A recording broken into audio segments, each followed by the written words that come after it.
Okay, this week's poll. What's the difference between sodium chloride and sodium citrate? As always, I've got a lot of information to deliver in a short period of time, so I might go a little fast.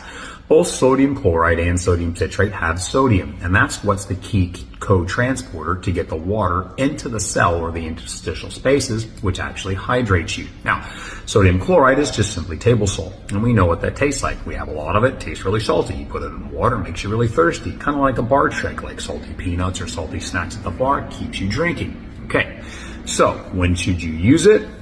I think sodium chloride is best used in an electrolyte formulation. Pretty low, 225 to 350 milligrams per 24 to 32 ounces to help facilitate the water going into the cells. Beyond that, you don't really need much, and it's the kind of thing you'd put in your water bottle when you're walking around or driving around all day just to stay hydrated.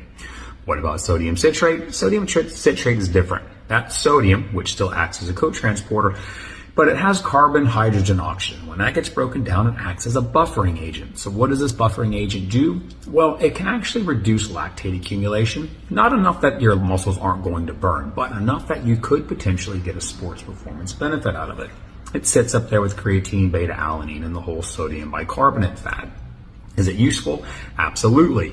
It also enhances muscle oxygen supply, reduces lower core temperature, because it increases plasma volume. So your heart works less, you've got more blood flow taking oxygen to the working muscles. Obviously, it cool you down, and it can reduce that lactate accumulation all at the same time. Very beneficial during activity.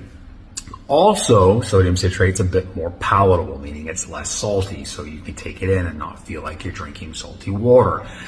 So what about plain water? Here's what I think. Here's how you use the three. Plain water at meals or salty snacks, because your food will have carbohydrate and salt to get the water into the space. Sodium chloride and a light formulation throughout the day to help you not urinate all day long and get the water into where you're going, especially at night if you're a man. And sodium citrate should be in your sports performance formula, whether it's an electrolyte and or your sports drink. I'm choosing sodium citrate. What else do you need to know? Well, what about these formulations with 1,000, 1,600, 2,000 milligrams? Right Stuff, Element-T, you name it, right? The more salt, the better. But is it really? I would think a general rule or general guideline would be about 1,000 milligrams of sodium per 32 ounces. Now, you can go up and down. Like I said, 500 to 1,000 is pretty reasonable during activity. A little less at 250 to 350 as you're just kind of moving about the day. So don't buy into the more salt is better, because it's not necessarily. And you might be salt sensitive, so it might have an adverse effect.